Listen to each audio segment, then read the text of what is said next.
নমস্কার বন্ধুরা, প্রমিতারা চ্যানেলের পক্ষ থেকে আজকে শেয়ার করতে চলেছি গণেশ চতুর্থী স্পেশাল মোদক। ভারতের অন্যতম বড় উৎসব গণেশ চতুর্থী। হিন্দু পুরাণ মতে শিব ও পার্বতী পুত্র সিদ্ধিদাতা গণেশ হলেন সৌভাগ্যের দেবতা। বাড়িতে, ক্লাবে, মণ্ডপে গণেশ মূর্তির আরাধনা করা হয়। তার সঙ্গে তুষ্ট করতে গণপতিকে দেওয়া হয় মোদক। আজ আমি আপনাদের সাথে শেয়ার করব আমার তৈরি পুরভরা মোদক রেসিপি। চলুন তবে দেখে নেওয়া যাক।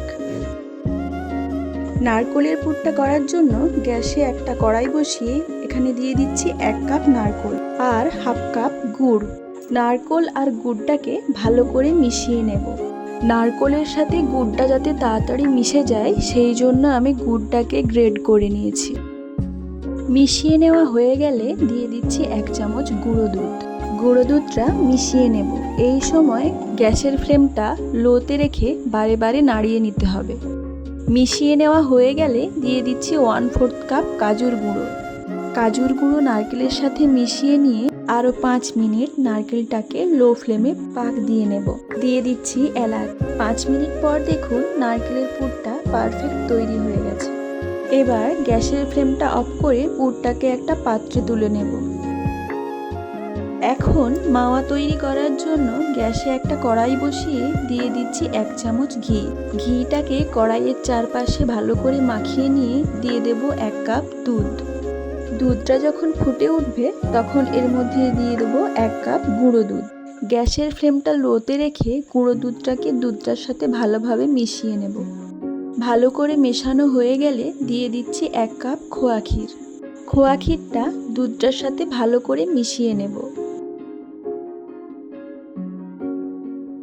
এবার এর মধ্যে দেব 1/4 কাপ চিনি।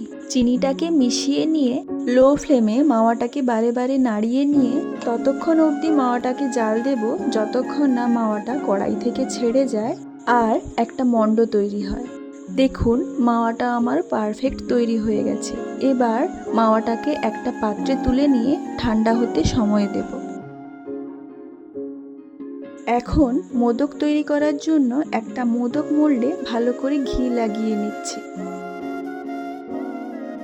এবার মোল্ডটাকে বন্ধ করে তৈরি করে রাখা অল্প মাওয়া হাতে হালকা চেপে নিয়ে এর মধ্যে ভরে দেব। মোল্ডের মধ্যে মাওয়া ভরে আঙুলের সাহায্যে চারপাশটা চেপে নিয়ে মাঝখানটা ফাঁকা করে দেব। এর মধ্যে দেব অল্প নারকেলের পুর। নারকেলের পুরটা ভরে নিয়ে উপর থেকে আবারও মাওয়া ভরে দিচ্ছি। এবার আলতো হাতে মোল্ডটাকে খুলে নিয়ে খুব সাবধানে মোল্ডটার থেকে মোদকটাকে বের করে নেব।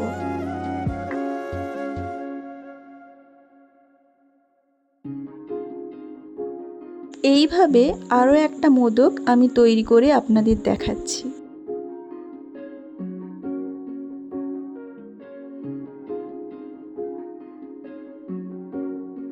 প্রথমবারের মতোই আলতো হাতে খুব সাবধানে মোল্ড থেকে মোদকটা খুলে নিতে হবে।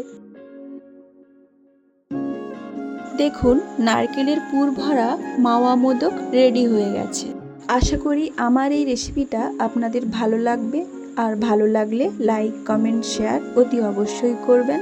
সাবস্ক্রাইব করতেও ভুলবেন না কিন্তু।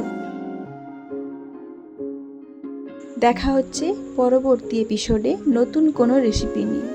ততক্ষণ পর্যন্ত ভালো থাকবেন, সুস্থ থাকবেন।